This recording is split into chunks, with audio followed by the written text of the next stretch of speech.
So it is August, and it's plenty hot up here on the roof, and President Trump is at his summer home in New Jersey, but he's hardly kicking back. Tonight, he is upping the ante against Turkey and Russia and Iran, a triumvirate that is bonding over mutual and despised U.S. sanctions against all of them. The president announcing that he will double steel and aluminum tariffs on Turkey. Earlier this week, the president issued what he called the most biting sanctions ever imposed against Iran. And now Fox News has confirmed that Iran has test-fired a ballistic missile or short-range ship missile for the first time this year. Meanwhile, President Trump imposed sanctions against Russia over the chemical weapons attack in London on a spy and his daughter. Those new sanctions met with fury from Prime Minister Medvedev, who issued this threat today. If something like a ban on bank operations or currency use follows, it will amount to a declaration of economic war, and it will warrant a response with economic means, political means, and if necessary, other means. Our American friends should understand that. If necessary, other means, he says. Here now to break all this down for us, General Jack Keane, chairman of the Institute for the Study of War and Fox News senior strategic analyst. General, always good to see you. Thank you. Yeah, good to see you, Martha. Welcome to Washington. Thank you. Great to be here. Let's kind of go around the horn here on what's going. First of all, with Iran, with the firing of this missile and the mobilization in exercises that they say they moved up to the summer time frame because of these sanctions. They usually do it in the fall. What do you take from that? Well, clearly, Iran is trying to send a message to the Trump team here based on the sanctions they're imposing. They fired a missile 2 to 3 weeks after the inauguration, test-fired ballistic missiles. Trump came right out, sanctioned them, and said malign behavior again is going to be worse coming from the United States. We're not going to put up with this. And they haven't done anything like that since. They're doing it now because they're pretty much under our boot when it comes to the sanctions we're imposing on them. They are significant in terms of taking them out of the dollar financial market. Implication, it may spread to the international market as well, and then shutting down gold, precious metals, aluminum, steel, graphite, coal, automobiles, and a long list of things. And next, coming November is when we go after oil and the energy sector, and that is going to be very imposing on the Iranians. Their economy is already in the tank. It is struggling severely. And the real is their currency. It is almost close to being valueless. And black market is the way of doing business in Iran. So the pressure is on them. And come November, it'll be on them like it's never been before. So if they're backed into a corner and you look at the Strait of Hormuz, is that an option for them to block that? If they block the Strait of Hormuz, we will take out literally all their military on the Strait of Hormuz.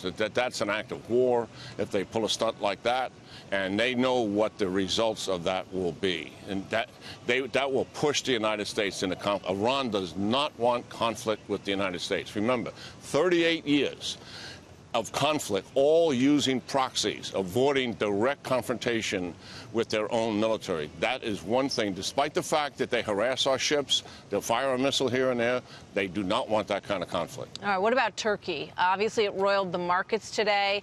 Their economy is under tremendous pressure, and Erdogan lashing out, making phone calls to Putin. We know that Secretary Pompeo also spoke to his counterpart in Russia today. A lot of tensions there. Yeah, Turkey's facing a political and a financial crisis. The political crisis really goes back to the coup of 2016, when Erdogan nearly was toppled, and not a single NATO nation, to include the United States, provided any moral support. Nobody spoke in his favor because he's moving that regime to an authoritarian regime, moving it away from democracy. And as a result of that, he came out and he said, I want the leader who was the catalyst for this coup, who resides in the United States, a guy by the name of Fethullah Gulen, to be removed. He lives in Pennsylvania. We said no. He arrested a U.S. citizen who resides in Turkey, and that's now the famous Pastor Bronson. Tragic that he is in prison. He's now under house arrest. And this dispute has really broiled over, and that is why the tariffs on aluminum, steel are being issued by the Trump administration at a time when Turkey is in a financial crisis with the lira, their currency, being significantly devalued against the dollar, and inflation is spiraling up out of control. So they could significantly diffuse this situation if they sent Pastor Brunson back? Yeah. Do you think they will? The political dispute eases dramatically. I think this these sanctions that they're imposing on Turkey are going to hurt them at a time when they're in financial crisis. And they've got banks that are affected in Turkey because they've been loaning money to Turkey for years, and they're tied up in this. So it's going to impact in Europe as well. There'll be a little bit of a contagion here, not a massive one like what happened in Greece. So it's got implications. More pressure be on Erdogan. The most of the pressure, I think, is going to come from his people, to be frank about it, because they're every single day it's getting worse. Absolutely, and Iran may be the same situation. And perhaps that's what we are not inciting, but sort of creating an environment that puts the pressure and the encouragement in some regard on the people of Turkey and the people of Iran. But what about the connection between Turkey and Russia?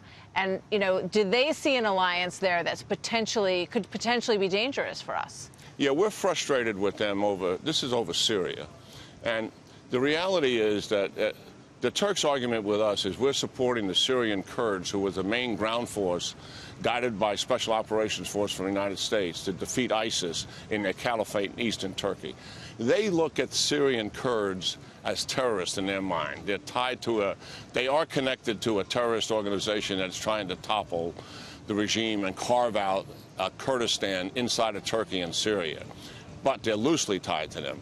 The reality is also we resent, as you just mentioned, the relationship that Turkey has with Russia and also with Iran that are actually operating against our interests in Syria. So that frustration is there. And it actually goes back to ISIS. ISIS would never have moved from 600 Iraqi fighters to 14,000 in 6 months and then in 18 months, 30,000 if Erdogan didn't have his border open. Even though we were saying shut it down, even though he said I've got it shut down, he let it happen because he strategically made a serious mistake. He thought that ISIS would go against the regime and take it down. He didn't understand. ISIS was interested in its own geography, which was east in Iraq and south in Saudi Arabia. General Jack Keane, always good to talk to you, sir. Thank you very much. Yeah, good talking to you, Martha.